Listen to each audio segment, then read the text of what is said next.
مجموعه داستان‌های نیکولا کوچولو، کتاب نیکولا کوچولو و غافلگیری خوب. داستان یه غافلگیری خوب برای مادر بزرگ. امروز باید با مامان به خونه مامان بریم تا چند روز اونجا بمونیم. من خیلی خوشحالم. مامان بزرگم رو خیلی دوست دارم چون اون اونقدر آب نبات و شیرینی به من میده که بعدش همیشه مریض میشم. خیلی باحاله. بابا نمیتونه با ما بیاد، اون خیلی کار داره. من فکر میکنم نباید خیلی بهش بگیم که به خونه مامان بزرگ بیاد. باید بگیم که مامان بزرگ اغلب به اون غر میزنه، به اون میگه که شخصیت خوبی نداره و مامان خیلی در مورد اون صبوره. بابا خیلی خوشش نمیاد که بهش از این حرفا بزنن. بابا ما رو به ایستگاه راه آهن برد و بلیت قطار سریالسری رو گرفت که باید ما رو به خونه مامان بزرگ میبرد. خونه مامان بزرگ خیلی دوره. با قطار ساعتها طول میکشه. برای همینه که مامان همیشه برای سفر تخم مرغ پخته و موز برمیداره. یه بار یه جور پنیر برده بودیم، اما بقیه آدم‌های توی کوپه که از بوی اون بدشون میومد با ما دعوا کردن. البته پنیرش خیلی خوب بود. توی ماشین یه عالمه بابا به ما سفارش کرد. اون به ما گفت که بلیط‌ها رو گم نکنیم، مواظب چمدونا باشیم و از من خواست که با مامان مهربون باشم و همینطور با مامان بزرگ. توی ایستگاه بابا 2 چمدون برداشت و ما دنبالش رفتیم. جلوی ورودی سکو بابا از مامان خواست که بلیط‌ها رو در بیاره، اما مامان بلیط نداشت. بابا گفت خب زود باش، همیشه همینه، باور نکردنیه. من یاد بابا انداختم که بلیط‌ها پیش اونه.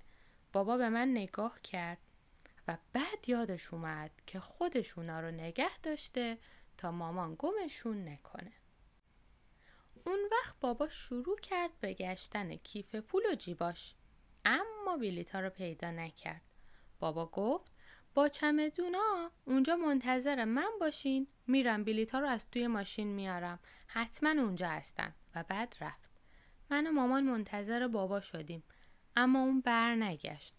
مامان یک کمی عصبانی شد چون ساعت حرکت نزدیک میشد و اون قطار تنها قطار سریع روز برای رفتن به خونه مامان بزرگ بود. مامان به من گفت برو دنبال بابا و بهش بگو عجله کنه. البته توی جمعیت گم نشو. مامان مون پیش چمدونا، تخم مرغ پخته ها و موزها و من دویدم دنبال بابا. من توی جمعیت گم نشدم، اما کمی جلوی مغازه کتاب فروشی ایستادم. یه عالمه کتاب مصور بود. من روی جلد همه اونا رو نگاه کردم تا ببینم اگه یه روزی پول داشتم کدوما رو میخریدم و مدت زیادی هم ایستادم چون خوشبختانه خانم فروشنده وقتی مجله ها رو بر می داشتم و ورق می زدم عصبانی نمی شد. من رفتم، اما خیلی جلوی مغازه ایستاده بودم. بابا دیگه تو ماشین نبود. من همه جای ماشین رو نگاه کردم. یه مأمور پلیس به من نزدیک شد و ازم پرسید که چیزی گم کردم. من بهش جواب دادم که نه، دنبال بابام میگردم. آقای پلیس گفت باید همون آقای عصبانی باشه که با عجله رفتن سراغ ماشین و فوری داد زدن اوه بلیطا که توی دستم بودن. من به آقای پلیس گفتم که حتما بابا بوده. آقای پلیس برام تعریف کرد که بابا دویده طرف ایستگاه. منم رفتم همون جایی که مامانو ترک کرده بودم و بابا رو دیدم که کنار چمدونا ایستاده. بابا داد زد بالاخره اومدی؟ نمیدونستیم چی به سرت اومده. مامانت رفته دنبال تو. اون وقت منتظر مامان شدیم که بر نمیگشت. من جرئت نداشتم به بابا بگم که میتونیم بریم دم مغازه کتاب فروشی تا کتابا رو ببینیم یا نه. به بابا به همین خاطر گفتم اگه میخوای من با چمدونا اینجا میمونم، تو برو دنبال مامان. اما بابا موافق نبود. اون گفت که این مسابقه میتونه خیلی طول بکشه و ممکنه توی جمعیت گم بشیم و اگه همونجا بمونیم بهتره چون حداقل سرمون پیداست.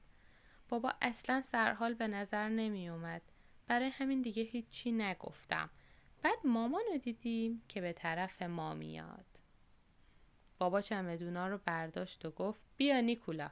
اون وقت صدایی گفت خجالت هم نمی کشی؟ جلوی چشم مردم چمدونا رو می دزدی؟ بابا برگشت و یه آقای چاق سیبیل گنده رو دید که به اون زل زده بود. بابا دید که چمدون مرد سیبیلو رو اشتباهی برداشته. بابا چمدون رو گذاشت و گفت ببخشید اشتباه شد و بعد خندید. اما آقای چاق نخندید و گفت که اینطور؟ بابا گفت فکر نمی کنید که میخواستم چمدون آشغال شما رو بدزدم. آقای چاق جواب داد چمدون آشغال؟ الان میفرستمش تو صورتت. بابا پرسید جدی جدی جدی؟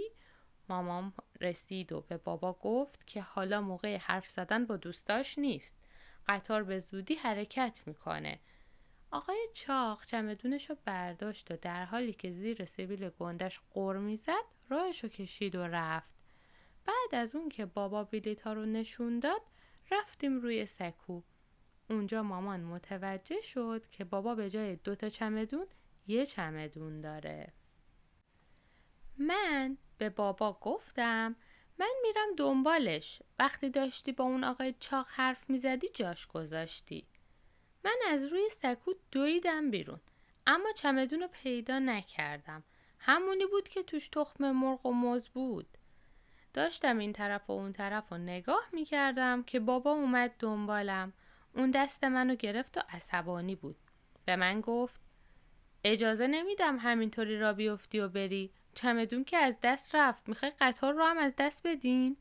ما به طرف ورودی سکو برگشتیم. اما وقتی وارد شدیم مأمور ایستگاه از ما بلیط خواست. بابا بلیط‌ها رو بهش نشون داد. اما وقتی خواستیم بریم تو مأمور دستشو گذاشت رو سینه بابا. اونو نگه داشت و گفت بلیطتون. بابا توضیح داد من یه بلیط برای رفتن روی سکو داشتم. همین الان دادمش به شما و نگهش داشتین. مأمور گفت ما همیشه بلیط سکو رو نگه می‌داریم. دستوره. اما یادم نیست مال شما رو نگه داشته باشم. به علاوه بدون بلیط سکو نمیتونین وارد بشین. اینم دستوره. من به بابا پیشنهاد کردم که به هم پول بده که برم و براش بلیط سکو بخرم. اما بابا به من گفت که برم روی سکو پیش مامان و همونجا بدون حرکت منتظر بشم و اصلا نمیخندید. من و مامان کنار قطار منتظر ایستادیم. مامان میگفت پس چی کار میکنه؟ بالاخره بابا نفس زنان رسید. وقتی رسید گفت سفر رفتن شما هم ماجراییه. اگه من نبودم چی کار میکردین؟ ما سوار قطار شدیم. خیلی شلوغ بود. بابا با ما سوار شد تا صندلیامونو برامون پیدا کنه و چمدونی رو که برامون مونده بود، همونی که توش تخم مرغ و موز نبود، بذاره توی کوپه. من توی راهرو جلوی بابا میدویدم و توی کوپه ها رو نگاه میکردم.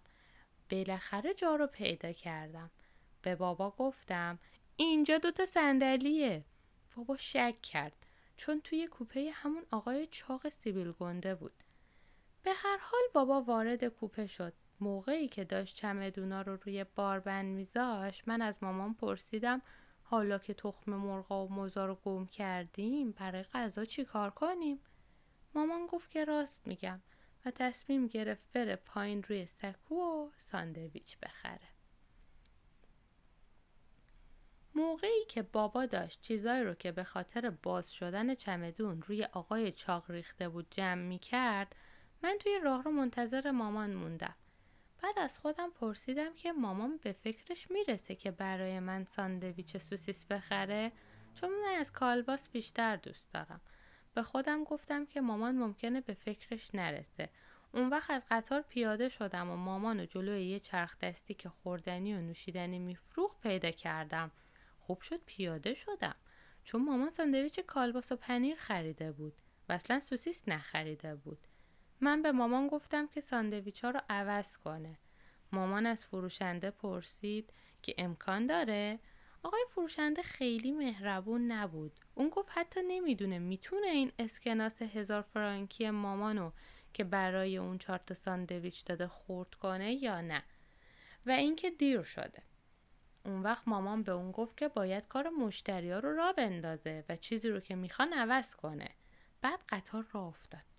ما از روی سکو بابا رو دیدیم که سرشو از پنجره کوپه بیرون آورده بود. اون با فریاد یه چیزایی میگفت، اما قطار خیلی تند میرفت و ما نمیتونستیم بشنویم. کنار بابا آقای چاق سیبیل گنده داشت میخندید. مامان بزرگ حتما از دیدن بابا خیلی ذوق میکنه.